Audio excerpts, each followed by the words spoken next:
favorite spots here. It's got a ton of sun, beautiful nature. And I wanted to discuss this concept that was on my mind just this morning, actually, about what you focus on grows as the first concept, and then the second one being starve them. So what do I mean by what you focus on grows? So this is truly something that actually changed my life in pretty big ways from where I was, let's call it 4 or 5 years ago, where I was living in my dad's basement. I had $0 income. I had just quit working at the company that I had been with for 7 years and was extremely anxious and extremely, really anxious because one of the reasons was I think I was malnourished, but also my ex-boyfriend worked at that company and my thoughts just consistently cycled around just like that weirdness around breaking up. And also I didn't feel super secure in a lot of the friendships that I had. I had friends and I love them and we're all good now, but at that time it was like I just didn't feel any loyalty. So I just kept looping these thoughts of like, does anybody care about me? Do I matter? Are people just going to forget about me? And like all sorts of things like that for years. So yeah, I was like waking up crying and miserable. And now, fast forward, I have like amazing friends. The friendships that I had then have since improved like so much. We're totally good and like everything has become wonderful. I got a job, years ago that ended up paying me a solid chunk of money, more than I thought I would make. And in fact, paid for me to move to the city that I wanted to move to. And I, met my best friends here within the first month to 4 months of moving here. Like just people that I needed to meet, people that were like totally on my same wavelength. And I don't have any anxiety, none. I'm not on antidepressants. I used to be on them for a decade and everything's just beautiful. So how did I change my life? I really think that it comes down to these two concepts that I want to talk about, which is what you focus on grows, and the second is starve them. So, one of the things that I struggled with in the past was I would have a problem in my life and I would constantly think about that problem. Like I would wake up in the morning and it was like, boom, I'm awake. And then it's just like, think all the thoughts about everything that makes you sad. Like constantly just like, holy shit, like assessing the problem and trying to fix it. Like immediately I would turn on, alarm would go off and it's like immediately now I'm in problem solving mode. And, if we're to consider what science is revealing now, what physicists are studying now, they're really delving into consciousness. And what is consciousness? What does it mean to have a consciousness? How do our thoughts directly affect our realities? And what they're finding is that the thoughts we do think actually do directly impact the world that we live in, our realities, not just in a wooey kind of way, but in like a literal way. Like how we perceive of things actually renders it and can potentially change the molecular makeup of that thing that you and I are looking at. So I could be looking at a thing, you could be looking at the same thing, and how we're perceiving of it more or less is how our interactions with it will be defined. Crazy stuff, really out there. It's with quantum physics, all these things that I'm not smart enough totally to understand, but I get that part. And so when I would wake up in the morning, I would just think these thoughts incessantly. And it was like a habit, it was a loop. And I think one of the biggest reasons I was so anxious is because I worked at the company that my ex-boyfriend also worked at. And, to be fair, like he didn't do anything, wrong to me while I worked there really. Like we had our major disagreements and there were difficulties in that, but like he's a good guy. It was just more so the fact of being around your ex, you have to see them evolve and change without you and, go in different relationships without you. And I was in a position of feeling very isolated at that time with friendships and all that. So I was constantly being reminded of my problems. And so anyways, all this goes in to say that my focus, my thoughts every single day were reinforcing the negative things in my life. I'm not good enough. I'm not pretty enough. I don't have friends that are loyal to me. I don't have this, relationship. I don't know, whatever. I'm not XYZ, is essentially what the looping was. And I finally ended up taking space away from that job. I ended up leaving the company, thank God. Should have done that before, but I loved working there, so it was very hard to do. But finally, when I did leave, it was like the right decision, cool. And I ended up finally having space to think new thoughts. Like, it wasn't like every single day I was going into work to see the same situation that I was thinking about before. I also then started going to new coffee shops every single day because I had more time under me to go do different things.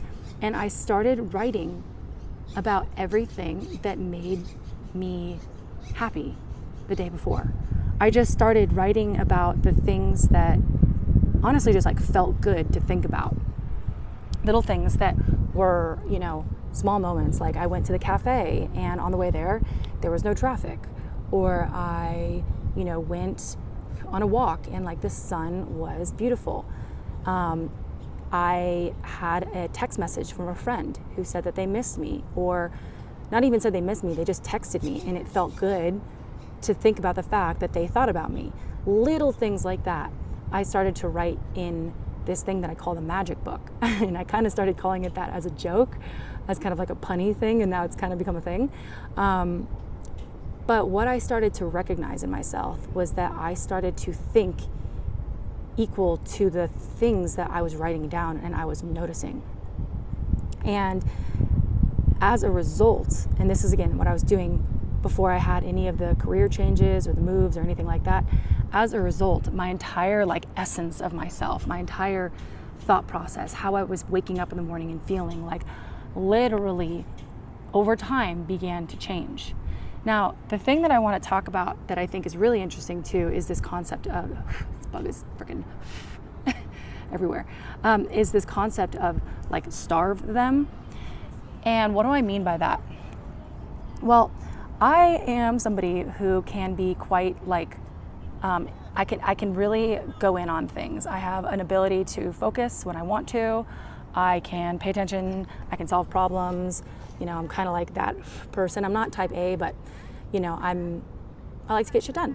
And I thought that whenever a problem, things in my life arose, that it was best to give it a ton of attention to solve it. I didn't even think that. It was just my default.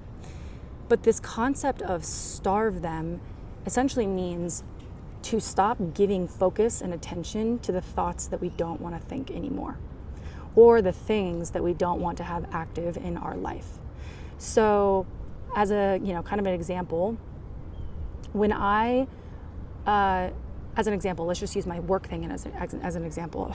When I was working at that company, while my ex and I were totally cool and we were totally friends and everything was good and he was, doing his thing, I was doing my thing, just even being around his presence was kind of a reminder for me all the time of some of the unresolved resentments, some of the frustrations, some of the differences, some of the difficulties, whatever it was. And so getting space away, actively not being in that environment anymore, gave me the opportunity to start, like I said, rethinking new thoughts. And, oh my God, there's a bee. Okay, sorry.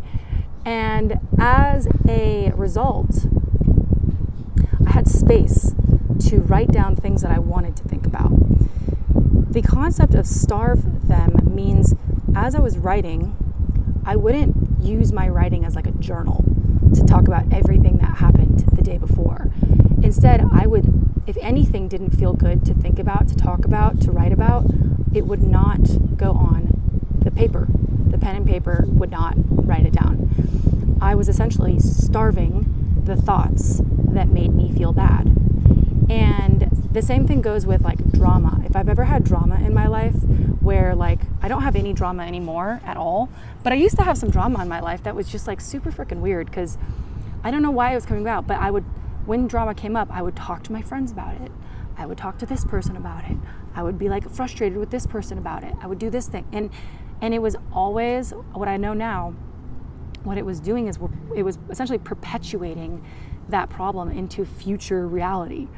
So as another example of that, when I moved to the new city that I wanted to move to, that my company paid for me to move to, I'd never really made new friends in a new city before. I'd never made that move away from my hometown. So it's kind of my first time.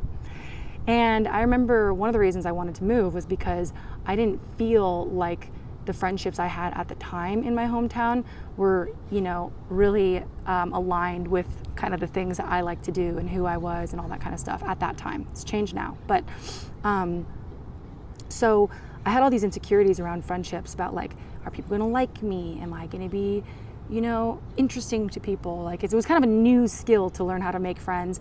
And I was insecure about it because I had drama back in my hometown with some old friends. So this concept of starve them came to play here, where when I moved to my new city, when I met new friends and we started to get to know one another, I would not bring up anything to do in the past with past dramas, with old friendships. I wouldn't talk about it. I wouldn't bring it into the sphere of reality. I wouldn't think about it with them. It literally just wasn't in the language, in the conversations with these new friends of mine. And what that allowed me to do, and I think if we're going to take it real woo-woo now, stick with me, to a frequency concept, what we talk about, what we think about, what we focus on essentially perpetuates a frequency into that moment and then forward, right? So what I learned to do was anything that I wanted to leave behind and let go of and not have, exist in my future, I would starve those thoughts. I would starve them. I wouldn't give any attention to them. I wouldn't think about them. I wouldn't try to solve them. I would just wake up the next day and I would learn from them. I'm not saying I was a victim and everybody was doing so much wrong to me and all that. I had my part in the drama. I had to wake up, I had to learn from my issues, my mistakes that I made, and then that next day I would just do better. And I learned how to be a better friend, right? So rather than talk to my new friends about the mistakes that I made with my old friends or the drama that happened with my old friends or whatever, I just didn't talk about them and I just acted in a way that was better with my new friends and just perpetuated that frequency to go forward. And it's worked because I don't have any drama in my life anymore. I don't have any of that negative stuff that could be looping and it just doesn't exist in my life. Whereas before, I think it kept coming around because I kept talking about it. So going back to this whole concept of what you focus on grows. I'm not a big history person. I wish I was. I just can't retain all the details of it as much as I'd love to. But I believe Marcus Aurelius, who I do have his book and I try to listen to it about Stoicism. He talked about what you focus on is truly the makeup of your reality. And basically how you have to focus on doing the right thing that day and just move forward and not worry about the past. And I think that's really very true if you're going to think about, if I am to think about how I try to navigate each day, what we focus on grows. So when I'm writing in the morning on my magic book, I write down everything good that happened yesterday. Small things, little things, because we have a tendency for some reason as humans to think about all the things that sucked that happened. I think it's a survival thing, but I started to really take time to notice the little things. I already mentioned some of them, but little things. And if you really take the time, there are so many more little things that go well in your day that you just didn't even notice because they're just little things. We're not habituated or programmed to notice them. And as I would write these things in my morning stuff and I would pay attention to how they made me feel, literally the frequency, the frequency that those thoughts would make me feel, they would make me feel elevated and happy and good and grateful and appreciative. And as I would go through my days, I started getting more and more and more of them, or at least I was noticing more and more and more of them. And so then my default thought patterns were with those good feeling thoughts that I was having. And nothing but those good things would touch my paper. So I would literally starve everything else. If there was something bad that happened yesterday in the magic book, I don't write it down. That doesn't mean I don't think about it at some points. It means I don't work through it and talk about it. But first thing in the morning, that's not a place to do that. The first thing in the morning, if we're thinking about thoughts create reality and consciousness, I was quite literally designing a sphere, a bubble of good feeling atmosphere around myself. And the only way to do that is to notice the good things and then starve the things that don't serve me. So, when I talk about this kind of stuff too, I want to talk about it from a space of humility. I even had anxiety about this morning. I've been putting out a lot of content about, thoughts create reality and all that. And I certainly don't want to make it sound like I have all the answers for everything, because I don't. And I don't love talking about myself so much, because it makes me sound like I'm on this pedestal and I've got everything figured out. I don't. I just know what it is to be in a place of really dark thoughts. And my hope is that this can help you. And I've learned to help you if you need it. And I've learned to really just give respect to the concept that thoughts create reality, and that everything is frequencies, and thoughts all run on their own frequencies. And we get the chance every single day to pick and design our frequency based on what we notice. So it's worked for me. Maybe it'll work for you. I am inviting you, if you want to join me, to what I'm going to start doing sometimes here and there, but I'm going to do my first magic book group session with whoever wants to join me, so I can kind of teach you how I implement this process on a day-to-day basis, and how it slowly over time elevated my frequency so that I started to bring in better things and have a better life, and no more anxiety, no more depression, without any medications, amazing friends around me, an amazing career. My life is so beautiful and I'm so lucky.